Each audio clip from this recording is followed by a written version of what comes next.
Good morning, everyone. Thank you for coming to today's webinar. We'll just give it a couple minutes just to let people filter in, and then we'll get started.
Okay, great. I think we could probably get started. Thank you, as I mentioned, thank you all for coming today.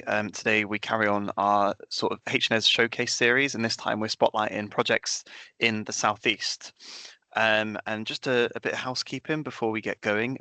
Everyone's microphones and cameras should automatically be turned off, but if you do have a question, we'll have a bit of a Q&A at the end.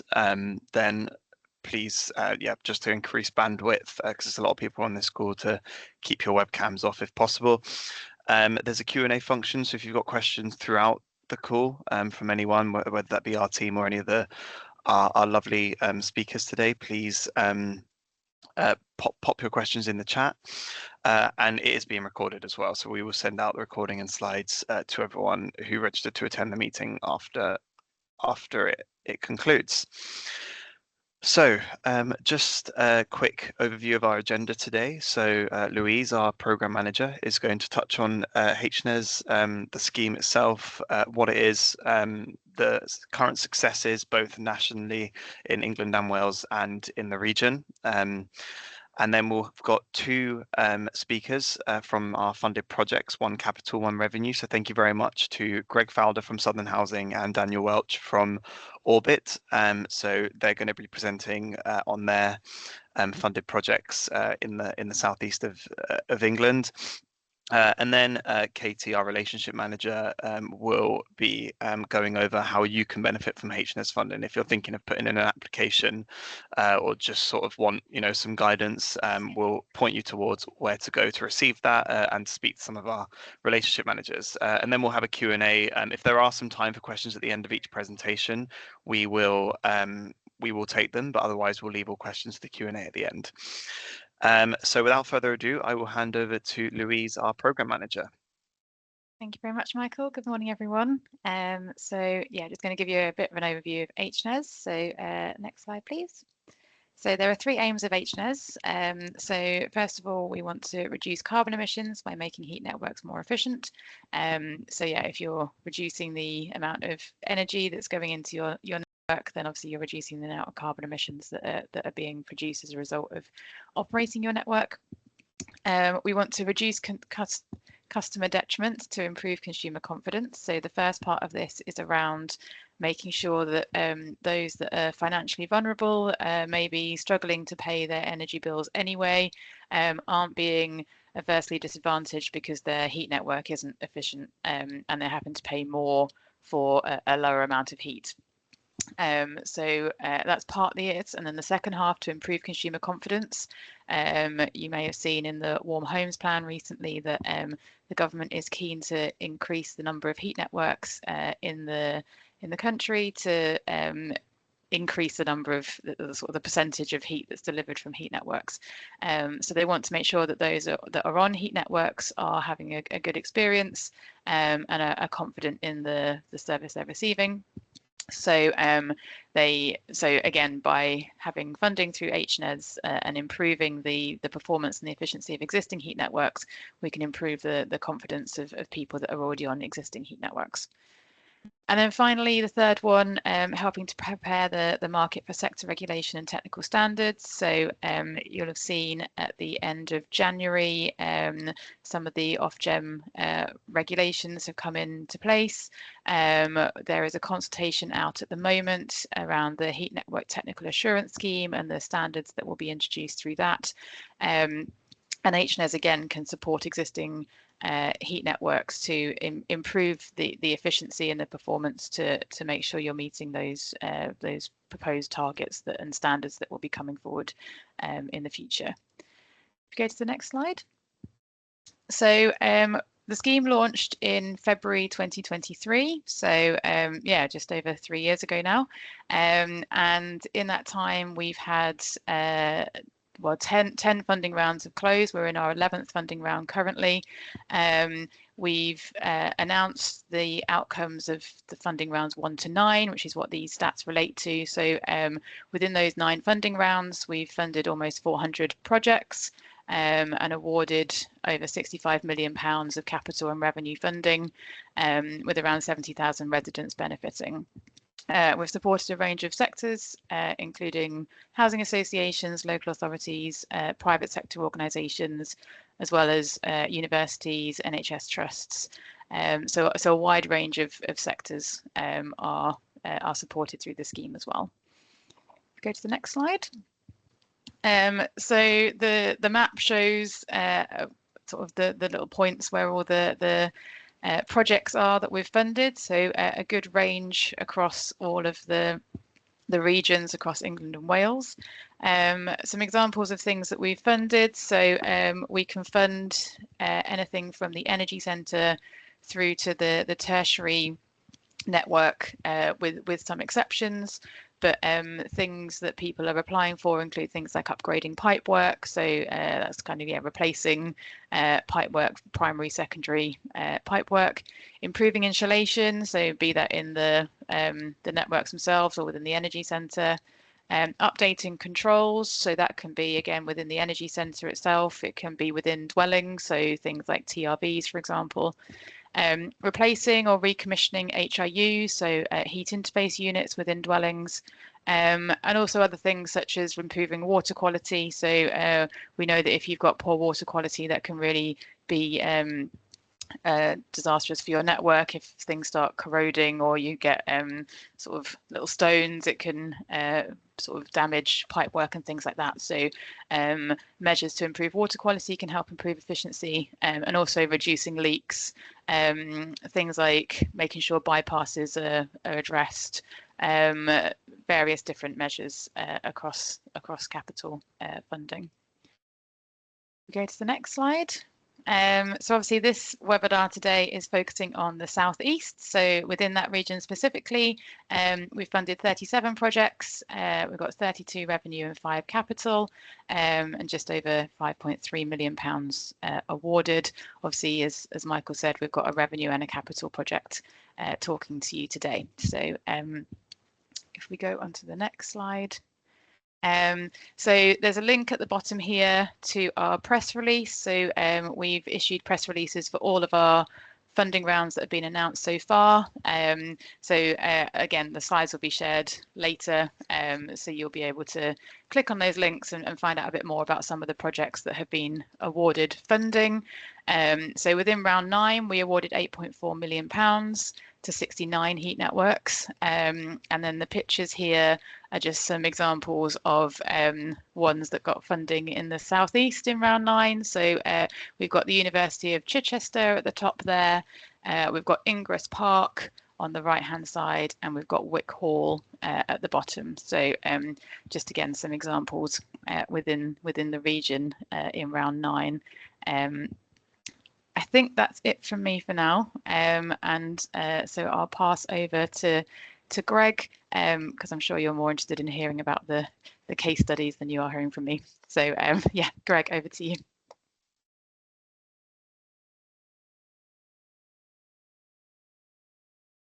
Thanks, Louise. Apologies, I'm having trouble seeing the slides on the screen. Oh, can you not see the slides at all, Greg?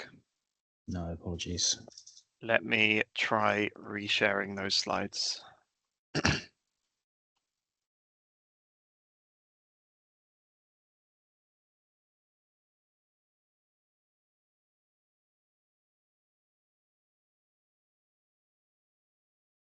Greg, has that helped at all? Still nothing my end. I've got the presentation in front of me. I'm happy to work off this. Okay, perfect, great. Yeah. If anyone else is having trouble seeing the slides, could you just pop a message in the Q&A, and we'll just make sure that that's not a universal experience. But yeah, go ahead, Greg. Thanks, Michael. Morning, everyone. My name's Greg Falder. I'm speaking today from Southern Housing. We're a large social landlord based predominantly in London and the South East. And I'm here today to talk about the Vega Building project. In terms of contents, next slide, please. I'll just be talking about why HNES was needed and really our experience from start to finish of the project. Going on to the profile. So the scheme selected for this project was the Vega Building. It's 40 dwellings. It's quite an attractive building named after Amelia Earhart's plane, the Lockheed Vega. It was built in 2011, so before CIBSE CP1. We generally have a lot of issues with heat networks built prior to 2015. We find they're not to the same technical standard. The scheme is located opposite Brighton Lagoon. For the project itself, the consultant we engaged was Fairheat, and the delivery partner, the main contractor, was C. Watkins Plumbing. Going on to the process, please. This is the process we followed from the optimization study right through to the delivery of the project. It took around 18 months. This probably could be compressed if needed. But we started in July 2022 with identifying the heat network as likely needing attention. And we were fully wrapped up on the retrofit by May 2025.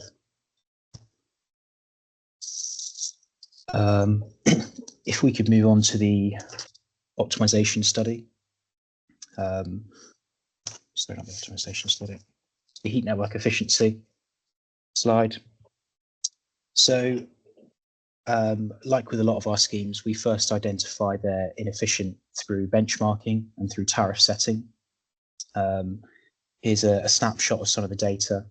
So, in terms of the gas use per dwelling, this was probably within an expected range, and the efficiency at 35% is well below what we'd like it to be, but certainly not the lowest that we've seen. But really, it was a lot of the accompanying issues we found that were indicating poor performance. So we had an enormous amount of call-outs. We had quite a number of site-wide breakdowns. And in many cases, we suspected that heat was actually being underutilized. So, almost depressing the energy use of the scheme because of residents having issues accessing heat through their HRUs.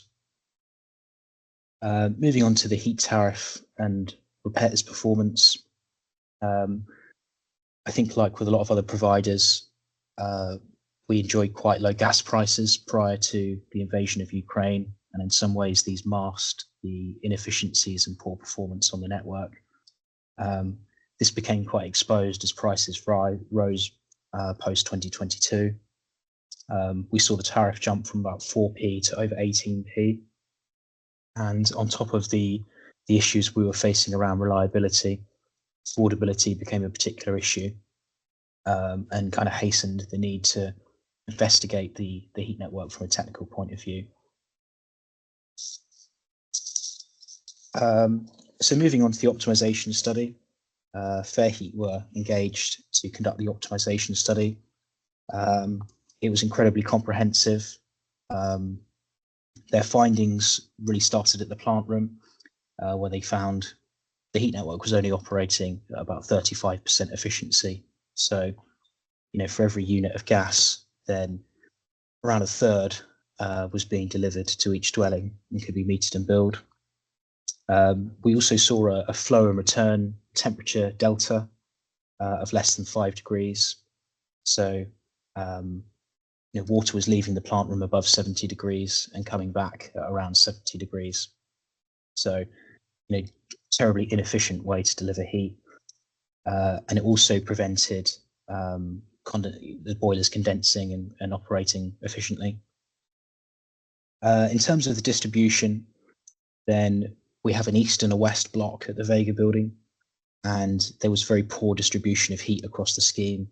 As I've mentioned, some residents were having trouble getting a reliable supply of hot water and heating, which was causing a lot of complaints at the time. Something we didn't initially target at the outset of the project, but that was revealed in the optimization study, was actually that the scheme had thin wall steel pipework throughout. Thin wall steel pipework is particularly vulnerable to corrosion, and the advice we've had from our consultants in the past is probably the single biggest way to reduce the longevity and perhaps the reliability of the heat network is to not look after the water quality. We knew that we had thin wall steel pipework, and we knew that we had no way of monitoring the water quality. So that was flagged as a particular issue, alongside, the resident satisfaction element and, the inefficiency that was showing up through the data. And lastly, within dwellings, the biggest issue by far is that we had outdated single plate HIUs with hot water cylinders within each property. Consultants advised that there was a lot of thermal breaks in the system. They were causing a permanent bypass, and these were probably the biggest barrier to the network operating efficiently and having flow and return temperatures within the desired range. So moving on to the capital works scope, the consultant put together a capital works program for us. They assisted us with the application to HNES, which we secured in 2024. The works program they put together, it matched our budget, and it matched our kind of profile for what we were hoping to achieve as the end result. So looking at what they proposed and what the works program involved, it started with the plant room, and it addressed the water quality issues through a side stream filter, a dosing pot, and a vacuum degasser. They also recommissioned the BMS and brought the water quality up to an acceptable standard through a lot of testing and optimization. On the distribution side, they installed differential pressure sensors to block pumps. So rather than pumps just sending out water at kind of a fixed rate, they would modulate based on demand. They also engaged in a lot of re-insulation works at key points of the network. In terms of delivery, I think the most challenging aspect was brand new HIUs in all 40 dwellings. From our perspective, being the housing provider, this is where we had to provide the most resident liaison and support to ensure that access was being provided. The program was very thorough, and HIUs were actually installed in a sequence based on their proximity to the plant room. So it was quite tricky to manage, but we did manage to get into all 40 dwellings and get all HIUs replaced. We also had PT40 radiator valves installed. These are kind of self-balancing radiator valves that ensure that the hot water being sent back to the plant room is sufficiently low to encourage a good delta T and efficient operation of the network. So we wrapped up the project around April 2025. We have had some data back illustrating the performance. So just to summarize that, it's threefold really. In terms of energy and carbon, we've seen quite an immediate improvement in the flow and return temperatures we're now seeing that delta T up to about 40 degrees down from 5. Personally, I've never seen a network, certainly one that we operate, with a delta T quite that high.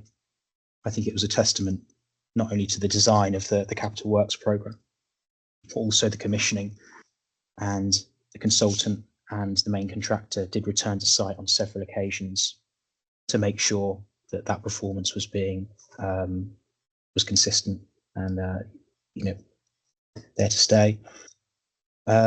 We also saw quite an immediate reduction in gas use of around 50%. We're still evaluating gas data for the winter we're in now, but certainly in the summer of last year, we saw quite a drastic reduction in gas use, which was great to see. And we think that is going to equate to around a 27 tonne per annum CO2 equivalent reduction over the baseline. Looking at the tariff and the benefit the residents got, the tariff dropped immediately. It was recalculated based on the efficiencies we were seeing, and we saw a further reduction when our new gas prices came in October last year. So we took the tariff down from about 18.6p to 7.67p, which we would deem one of our most affordable heat networks at the moment, given global gas prices. The scheme is 100% affordable.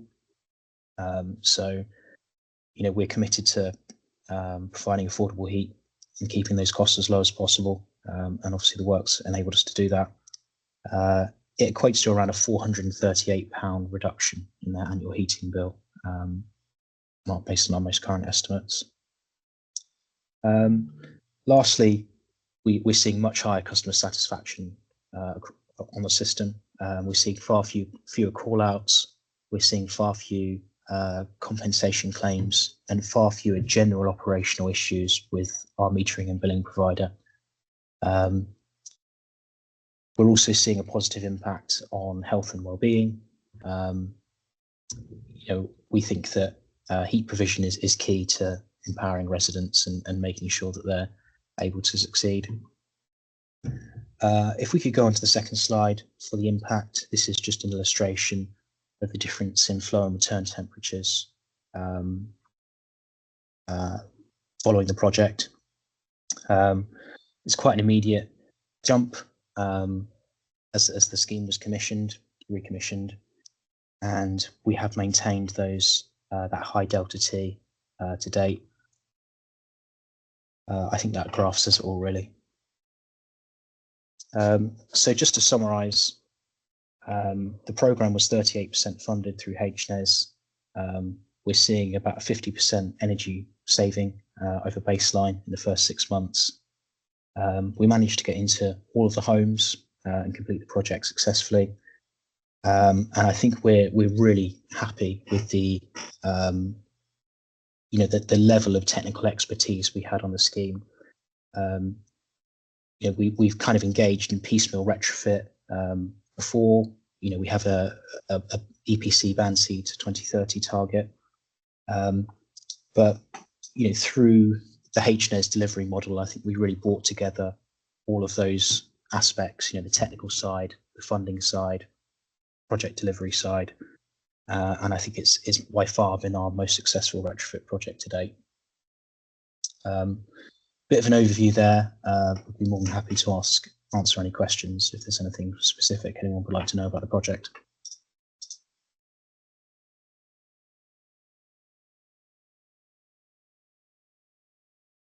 Great, thanks, Greg. There are a few questions in the chat. Brian has mentioned that the Vega building is right next door to their funding bid site. So I don't know if you want to get in touch with him directly about potentially arranging a site visit. We can pass on details if required. Daniel said, did you have any access issues when installing HIUs in the dwellings, and how did you overcome this? Certainly. I think we knew access was going to be probably the trickiest part of the project from our point of view. It usually is. Something we've done on previous projects, and we did here, which worked really well. When we were looking at locating facilities for the crew installing the measures, rather than dropping in a shipping container into the car park or having welfare facilities out on the road. What we try and do is make available a void flat for the team to set up as a site office. And that site office also serves as a place that residents can come and knock and find out more about the project. We'll have an open day every Thursday, typically. We also allocated an internal resource and used a range of methods to make residents aware of the project, keep them engaged throughout. We did have some access challenges. We were able to offer some incentives in some cases, and also offer evening and weekend appointments. But in our experience, if you explain it clearly to residents, then they're usually willing to engage. And in this case, there were so many issues with the heat network that it was quite clear how they would benefit from better reliability and potentially lower prices. Although we are careful not to promise lower tariffs, just because there can be unforeseen circumstances. Great. There's a question that's just come through. I think it was a reply to another question, but I think it's meant for you, from Donald. How did you manage project management? Did you hire a third party, as in owner's engineer, or did you do this yourself, i.e. in-house project manager? So Southern Housing have had 2 capital projects through HNES. The first one was project managed internally. This one was project managed almost entirely by Fairheat. There were several advantages to that. They were the principal designer. They looked after everything under the CDM regulations, all of the programming, the financial side. I think their project management was first rate. There was obviously a cost to that, and I think cost would be the greatest driver. It's certainly a lower price to deliver that internally if you've got the resources and the expertise to do that. But it's definitely a very viable option, particularly with the support of HNES funding. I think to have that fully project managed. Great. We've probably just got time for one more question, but Greg, feel free to answer them in the chat while we continue. So just last question from David. Did residents need to fund anything themselves through service charges, or did they see a new HIU and lower cost of their bills and the reliability inside? So residents weren't charged anything in this case. I think that's partly down to the tenure. So this was a 100% affordable scheme. We haven't looked to do any retrofits as of yet across mixed tenure properties where we might have leaseholders. We would expect costs to be recoverable in those cases, though. Great. Thank you very much, Greg. We'll now move on to Daniel Welch from Orbit, who's going to talk about a revenue funding application for optimization study for the Victoria Villa project in Thanet. Brilliant. Thanks, Michael. Thanks, Greg, for a great presentation. From Orbit's perspective, we're just about to start our first capital bid. And not what I'm talking to you about today, but useful to sort of get your insights. So yeah, thank you for that. Hello, everyone. Really pleased, as Michael said, to be here to talk to you about our Victoria Villa HNES survey from, I think it was round 8 of the funding window. I can see a couple of familiar names on the call, but for anyone that doesn't know me, I'm the energy manager at Orbit. I've been in the role for about 3.5 years now. And before that, I was an energy advisor supporting social housing residents with sort of billing issues and supplier issues. So to set the scene a little bit, Orbit, we're a social housing provider. We've got about 40,000 homes, and that's sort of across the Midlands, the East and the Southeast of England.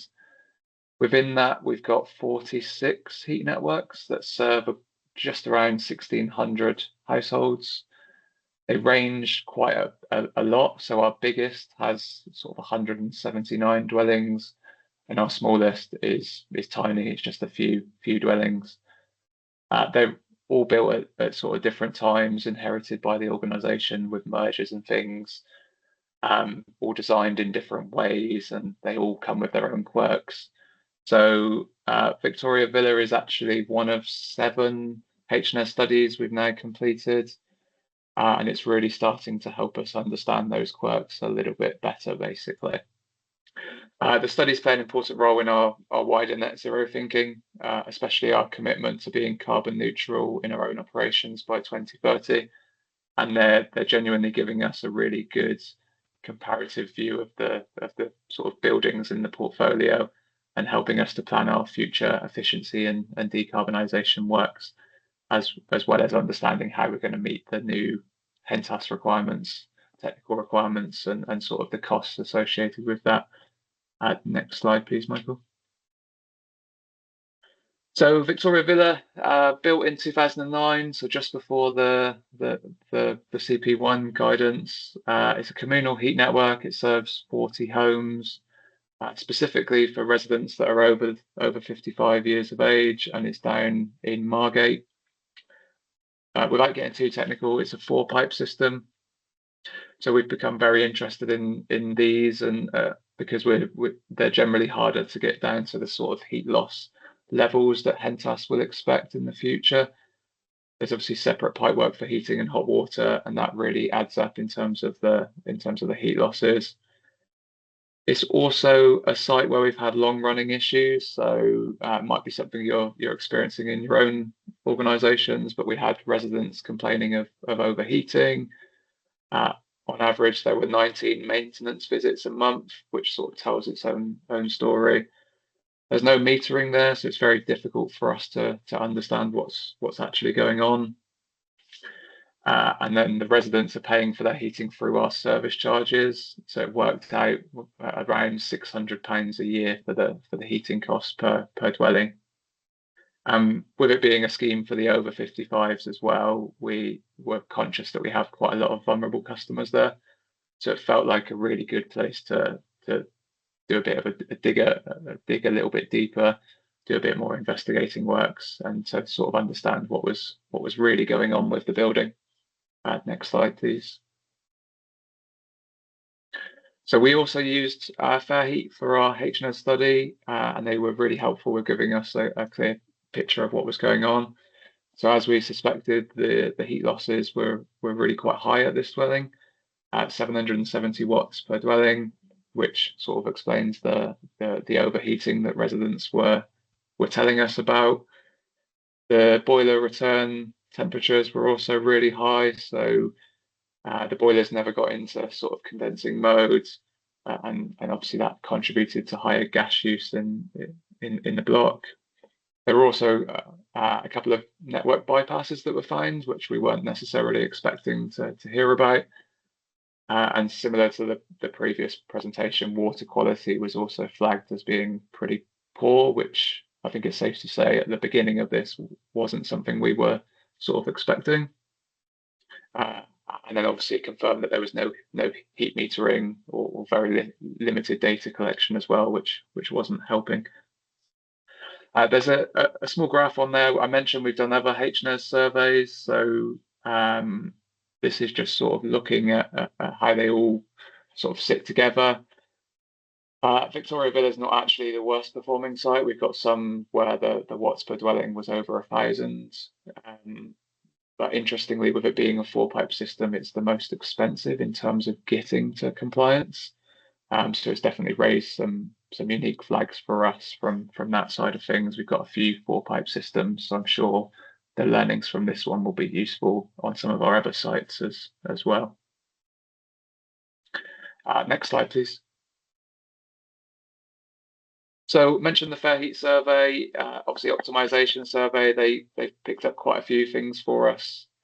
And there were a few things that we could go ahead and fix straight away using our existing maintenance contractor. So since the survey, we've now found and closed a couple of the network bypasses that were identified by Fairheat. There was also an issue with the weather compensation at the scheme, so we've gone ahead and got that fixed. and we've improved the water quality regime as well within the building. And then in terms of looking ahead, we've used those optimization findings to actually put in a follow-up funding bid through HNES. So we've got a capital bid in round 10. I don't think the results of that have been announced yet, but if we are successful, then that will allow us to implement some of the other recommendations from Fair Heat. So there's quite a few. But some of the big ticket items, a new building management system would actually go into Victoria Villa. There's a lot of work for us to do in terms of insulation on the distribution and the tertiary pipe work. So that would be a key part of the bid. And then with mindful of HNES and the regulations, we'd be looking to install metering across the site as well, just so we can monitor this one a little bit better. All of which should sort of help us towards the HNES compliance and also our own sort of net zero journey. Next slide, please.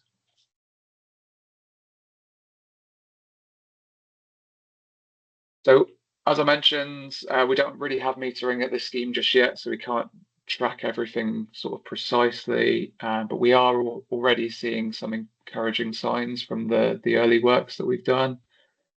So the weekly heating charge that I mentioned, we've just been setting that for the next financial year, so for 26-27.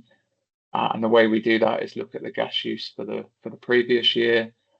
So we've seen a 33% reduction in the charges for next financial year, and a lot of that is down to the reduced gas work, which we suspect is some of those quick wins that were identified by Fair Heat at the beginning. Also, the number of maintenance call-outs has dropped by about a third in the last 6 months, so it's still not perfect, but we're sort of seeing less issues coming through from the customers living in that building. What would be really exciting if we were successful with the HNES capital bid is that the modelling suggests that we can reduce the gas use here by about 50% or so. We can also make some really good savings on the electricity side of things. So the pumping energy would go down by about 40%. And in today's sort of market prices, that would be about £14,000 a year saved. Obviously, we pass those charges on to the people living in the building. So that's a really good saving for each dwelling within the block. We'd also reduce the flow temperatures down. So at the moment, didn't mention this, but they're up at about 75, 80 degrees. And the modelling suggests we could reduce that to about 55, which will then sort of put the system comfortably into the range for future heat pump operation. So that could help us massively on our net zero journey when the boilers in this particular building are up for renewal. I should probably just note that boiler replacement isn't eligible under HNES, so we'd be funding that separately, but nonetheless it sort of gets us ready for that decarbonisation stage when the time is right. And of course, behind all of this, I talk a lot about the technical side. That's just my nature, but this should all lead towards a building that's more comfortable for the people that live there. There'll be less overheating and a more reliable heating system at the end of the day. So it should have some really positive impacts from a resident perspective as well. So thanks everyone. I hope you found that useful. I'm really happy to have a chat offline with anybody that wants to reach out, or if there's time for questions now, I'm happy to go over to Q&A. Great, thanks Daniel. I don't think there's any questions for you in the chat yet. There seems to be plenty for Greg, which we will we'll go through in the Q&A if we have time at the end. But yeah, as Daniel said, if you do have any questions for either of our presenters today, please do drop us an email and we will try and direct your question to the right place. So now we'll move on to, so Katie's actually unavailable, so we're going straight to Louise to talk a bit about how you can benefit from HNES funding if you're thinking of putting in an application. Yeah, sure. Hi everyone again. So you've heard today, if you go to the next slide, Michael, you've heard today about the two types of funding that we offer. So we have revenue grants. So these are full funding, so between 15 to 24,000 pounds, including that. So they are for an external third party to come and review your network and understand what the issues are and make recommendations as to how improvements can be made, what measures you might want to do. We have also then capital grants, so these are part funded. So as mentioned, the HNES grant can cover up to but not including 50% of the funded works. The remainder of the funding would need to come from the applicant organisation, be that from their own reserves, or for example, people have said from leaseholders, maybe recovered through leaseholders. And that is up to £10 million capped funding. We were recently awarded additional funding in the Warm Homes Plan, so an additional £30 million out to March 2030. So that's really positive for the scheme, and shows the government's commitment to the scheme over the next few years.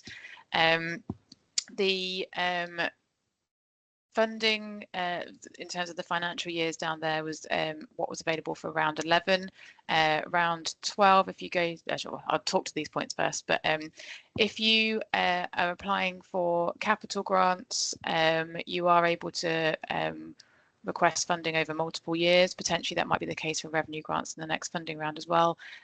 If you request funding in a particular financial year, it needs to be spent in that financial year. So because obviously DESNES have funding pots, and if you're allocating a particular pot, that's where you need to spend your money. For non-local authorities, you need to provide evidence of spend, so that's things like invoices and remittance of payment of those invoices before we can release the funding to you. So the grant is paid out retrospectively. And we would need that evidence to show that the funding had been spent in the financial year that the funding was awarded in. You don't need to spend your match funding at the same time as your grant funding. So you could front load your grant funding, for example, and then use your match funding towards the end of the project. So we've had examples where projects maybe use the grant funding to purchase equipment and then use their match funding to cover the costs of the installation and that sort of stuff. So they don't need to run in parallel. They can do, it's up to you. It's just as long as at the end of the project, as long as the applicant has spent more than the grant funding, then that's what we need to see. Go to the next slide.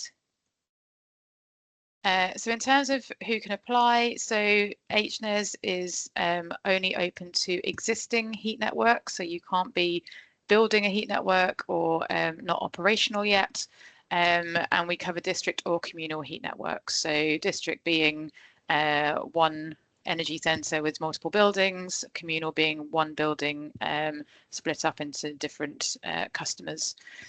The heat networks must be in England or Wales. And as I said previously, we cover a wide range of organisations that are able to apply. But the key thing is that the applicant must be a legal entity with authority to sign off investment decisions for the heat network. So that applies to both capital and revenue grants. Essentially, obviously, from a capital perspective, the applicant is having to put forward match funding, so we need to make sure that that funding is secured and committed to. From a revenue perspective, although there doesn't necessarily need to be any match funding from the grant, the idea is that you'll get a report that will give you some recommendations for improvements, and ideally we'd like to see some of those being taken forward. So we want to make sure that those who potentially hold the purse strings and the budgets for those measures are aware of that the study's happening, and are supportive of at least reading the report and seeing what the recommendations are. If you go to the next slide. So as I mentioned, we're close to announcing the outcomes of round 10. Round 11 closed on the 6th of February, so we're currently assessing applications from that round, and our next funding round is round 12. That's due to open on the 30th of March and will close on the 22nd of May. If you want to apply, you need to email hnes@gemserve.com with an expression of interest. We'll ask you some questions about your project and we'll then set you up a space on our application portal. If you want to apply, you need to get your expression of interest into us 2 weeks before the closing deadline, just to make sure you've got enough time to actually complete the application form. So if you do want to apply, you need to let us know by the 8th of May and then submit your application by the 22nd of May. We then have a round 13 planned for the summer, so it will open in August and expected to close in October. We do expect further funding rounds after that as well. These are just the latest ones that we've got dates for. So like I say, we've received additional funding through the Warm Homes Plan, so we do expect there to be further funding rounds post round 13. There's a when we get through to a couple of other slides, there's a link to our mailing list. But if you are interested in hearing more about the scheme and sort of events like this and future funding rounds, things like that, then I would recommend signing up to our mailing list, as you'll get all the details through that. Go to the next slide. So yeah, there we go. That's the one that says about mailing list. So yeah, so if you do want to apply or you have any questions about the scheme at all, please email hnes@gemserve.com and we'll be able to help you through that. We have a guidance for applicants document. So that lists out all the information about the scheme, the sort of eligibility criteria, what we expect to see from an optimization study. So there's a whole range of information in there. So I really would advise anyone that's looking to apply to read that, as it really sets out all the scheme requirements. Like I say, you can sign up to our mailing list on our website. And then also for those that are looking to improve their networks, just want to point you towards some guidance that DESNZ have put out. So there's an optimization guide and there's also some optimization videos as well. I think there's about 8 or 9 of them across, sort of focusing on different elements of a heat network. So they're really useful to look at as a good starting point to understand how you might be able to improve your network. If you do want to speak to us, we do have relationship managers. So if you've got an application or a project that you're thinking to bring forward, but you're not quite sure whether it will be eligible, or you've got some questions, we can give you a dedicated relationship manager who can help answer any of those questions. So yeah, if you are interested in the scheme, please reach out to us. I think that's the last slide from me. Yes, so back to you, Michael. Thanks, Louise. Really helpful. There's one question for you in the chat, not necessarily one that you're actually going to be able to answer, but are there any plans to introduce a scheme to help support boilers? I assume that sort of in general primary heating sources. So yes, so the scheme doesn't. Yeah, you're right. There is an exclusion in terms of we aren't able to fund replacement of boilers. I think there's sort of 2 reasons for that. The main reason being that if your heat network is inefficient, replacing your boiler isn't going to help that, because you'll still be your boiler will basically need to be oversized in order to provide the excess heat that you need because your network's inefficient. So people might be aware of the kind of sort of hierarchy of improvement. You're sort of meant to start in the dwellings and work your way back. So that's partly why we don't support boilers. I also think that there would be a lot of people applying and a lot of the money would just go on boiler replacements if we did that. So like I say, the main focus is actually improving the efficiency of the network as a whole and not just replacing boilers. So that's a long answer to a short question, a short response, which is no, at this stage there are no plans to extend the scheme to cover boilers, and I'm not aware of any other scheme that's being introduced to cover that either. Great. Thanks, Louise. David, I hope that answered your question. But again, if you have any queries or follow-ups, please do drop us an email. We'll try and answer as best as we can. Greg, if you're still there, there's a few more questions for you in the chat. There's one from Nigel here. Were all of the cost savings passed directly through to tenants, or did Southern Housing keep some of the savings to fund the project and future projects? And then if you understood at the outset exactly the savings and benefits which are realised, could it have been completed on a merchant basis? Yeah, great questions. I think it's a good question about, can savings be shared between the organisation and residents? I don't know of a mechanism that exists or the legality of doing that. Obviously we're interested in learning about any future models for retrofit funding, but I don't think there's scope for that currently in terms of sharing savings. I mean, we procure communal gas for the scheme, which feeds the heat network. Any efficiency savings simply result in a smaller amount of purchased gas, which result in a cheaper tariff. So there's no mechanism that we're aware of, and that's certainly not what we did on this project. In regards to the second question, we are aware of the kind of energy contract models where fixed savings are guaranteed and contractually obliged. We haven't really seen that much across the heat network space. It doesn't seem to be widely commercially available as far as we're aware. I would certainly say that the level of detail we're getting in our optimization surveys, and it sounds like Daniel's experience might be similar, is that we get really quite detailed heat loss models. We get different work packages which illustrate and set targets for certain savings over the baseline. So I certainly think it would be possible via the HNES funded optimization studies to explore that, but it's not something we're currently looking at. Great, thanks, Greg. Another one for you. Oh no, we answered that before, didn't we? And then Cheryl asked who the energy supply was for those reduced tariffs. So I mean, we purchase gas commercially. We tender it. I think our current supplier is Corona. The metering and billing agent we have is Watkins Energy, separate to Watkins Plumbing, who actually delivered the project. They're different entities, but we set the tariffs ourselves. We set them based on the input costs and the cost to deliver heat. So we're only ever passing on the cost of delivering that service, providing heat to residents' dwellings, and by its very nature, through the HNES funding, through improving efficiency, the cost that we could deliver heat to residents simply fell, and that's why the tariffs were reduced.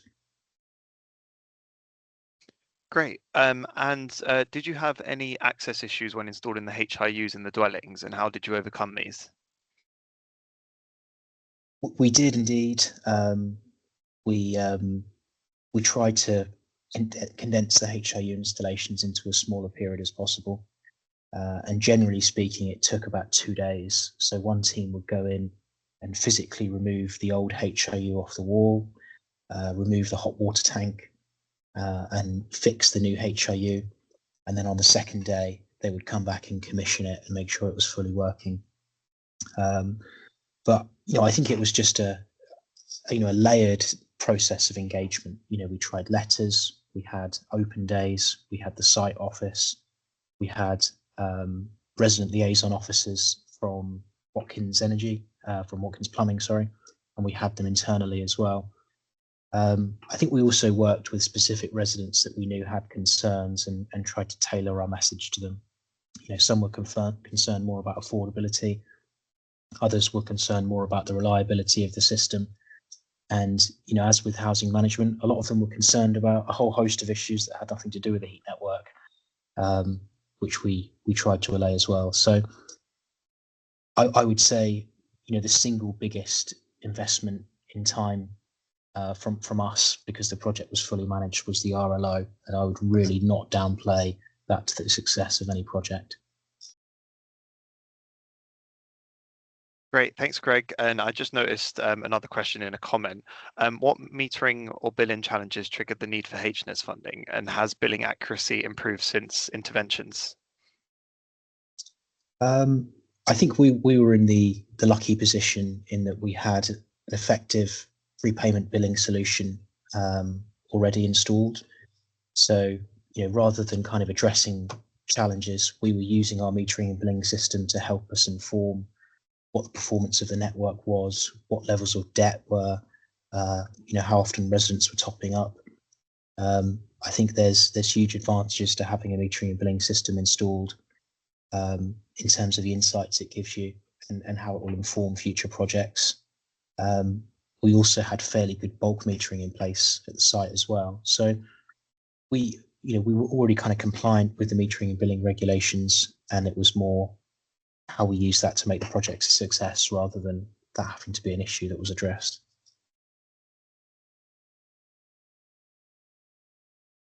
Great, thanks, Greg. And this one's probably more of an open question to both yourself, Greg, and Daniel.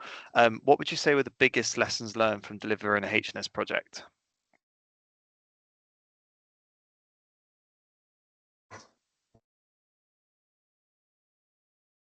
I think for us, it was getting good advice and probably the RLO element.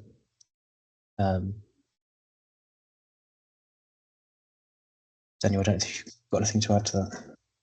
Yeah, sorry. Yeah, I think from our perspective, we knew what some of the problems were. Maybe it was narrow-minded that we were focusing on the boiler flow temperatures, for example, and actually, I think I alluded in the presentation, but things like water quality weren't necessarily something we were expecting to find as an issue, but it seems to come up across all of the HNES studies that we've done so far. So yeah, at the beginning of this journey, it wasn't something we were considering, but actually has sort of highlighted a need for us to improve processes and in that side of things. So yeah, I'd say keep an open mind really in terms of what you think the issues are. But fair heat, there's other consultants out there, but they're brilliant in terms of helping you understand what's actually going on behind the scenes at a site.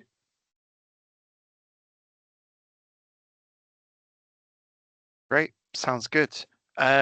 I think that's all the questions I can see. Again, if you do have any more, I'll just move on to the next slide. Feel free to get in touch, hnes@gemserve.com, or you can get in touch by dropping us a message on LinkedIn. And we also have a social presence on X, formerly Twitter, as well. So yeah, we'll leave it there. Thank you so much to our presenters, Daniel and Greg, and thank you everyone for joining. And we'll be, as I said, we'll be distributing the slides and the recording after the meeting ends. So thank you very much and have a good day, everyone. Thanks all.